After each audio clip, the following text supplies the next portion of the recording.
Hi hello friends, welcome to our channel முகைப்பவி vlogs. இது ஒரு சண்டே மார்னிங் பிரேக்ஃபாஸ்ட். ராகி அடையும் தேங்காய் சட்னியும் ஷார்ட்ஸில் பார்த்துருப்பீங்க. இப்போ மீன் குழம்பு ரெசிபிக்கு போயிடலாமா?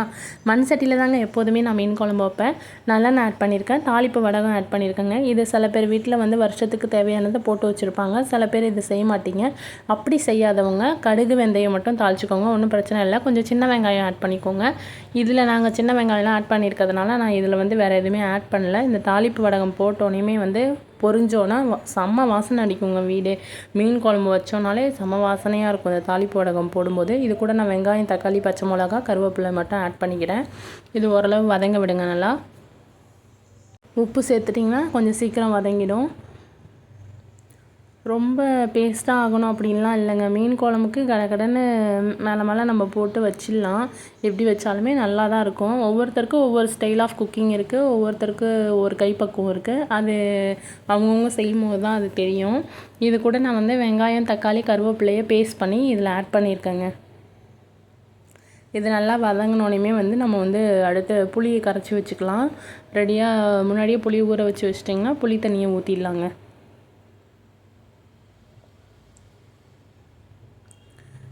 புளி தண்ணி ஆட் பண்ணிட்டிங்கன்னா தேவையான அளவு தண்ணியும் ஊற்றி கரைச்சி ஊற்றிடுங்க.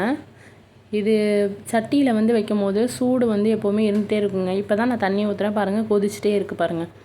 அப்போ அந்த சூடு அது தக்க வச்சுக்குது. அதனால் கடன்னு செஞ்சிடலாம். சீக்கிரமே மீன் குழம்பு ரெசிபி முடிஞ்சிடும். இப்போ நான் வீட்டில் அரைச்சா குழம்பு மிளகாத்தூள் ஆட் பண்ணியிருக்கேன். தேவையான அளவு தண்ணி சேர்த்துருக்கேன். இது நல்லா இப்போ கொதிக்கட்டும். இது கொதிக்கிறதுக்காட்டியுமே நான் மாங்காவையும் ஆட் பண்ணுறேன். ஒரு கொதி வந்ததும் மாங்காவையும் போட்டுருங்க. ஏன்னா மீன் போட்டு உடனே வெந்துடும், மாங்காய் வேகாது இல்லையா? இப்போவே போட்டுட்டோன்னா மீன் வேகிறதுக்கும் மாங்காய் வேகிறதுக்கும் சரியாக இருக்கும். நாங்கள் எந்த நான்வெஜ் செஞ்சாலுமே தேங்காயும் சோம்பும் அரைச்சி ஊற்றுவோங்க. எங்கள் ஊர் ஸ்டைல் மீன் குழம்பு இப்படி தான் வைப்போம். கொஞ்சமாக தேங்காய் சோம்பு அரைச்சி ஊற்றிருக்கேன். இந்த ஸ்டேஜில் உப்பு உரப்பெல்லாம் செக் பண்ணிக்கோங்க. மீன் போட்டதுக்கப்புறம் எதுவுமே செக் பண்ண முடியாது. மீன் போட்டுட்டோன்னா நல்லா ஒரு 5 to 10 minutes கொதிக்க விட்டு இறக்கி வைங்க. மீனை போட்ட உடனே இறக்கி வச்சிடக்கூடாதுங்க. அந்த சூட்லேயே வெந்துடும் அப்படின்ட்டு ஒரு 5 minutes ஆச்சு கொதிக்க விடணும் மீன் குழம்போட அந்த மீனை.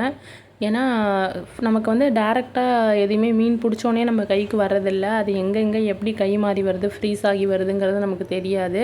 அதில் நிறைய கெட்ட பாக்டீரியாக்கள் கூட இருக்கலாம். நம்ம எதையுமே சமைச்சு சாப்பிடும் போது தான் அதோட கெட்ட கழிவுகள் எல்லாம் நீங்கி நம்மளோட நல்ல உணவாக அது மாறுது.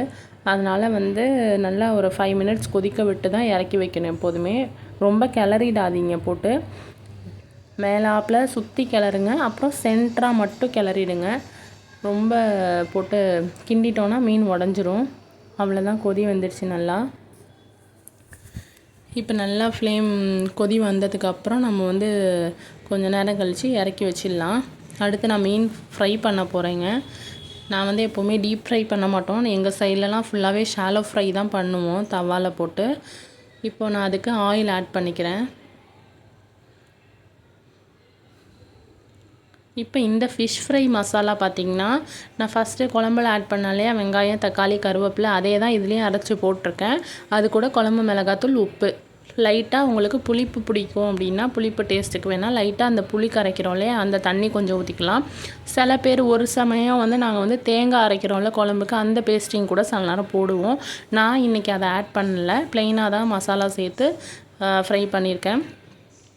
எங்கள் சண்டே லன்ச் மெனு ஷார்ட்ஸில் பார்த்துருப்பீங்க. மீன் குழம்பு, மீன் வறுவல், மாம்பழம், தயிர். தான் உங்கள் வீட்டில் என்னென்னு கமெண்ட் பண்ணுங்கள். ஓகே.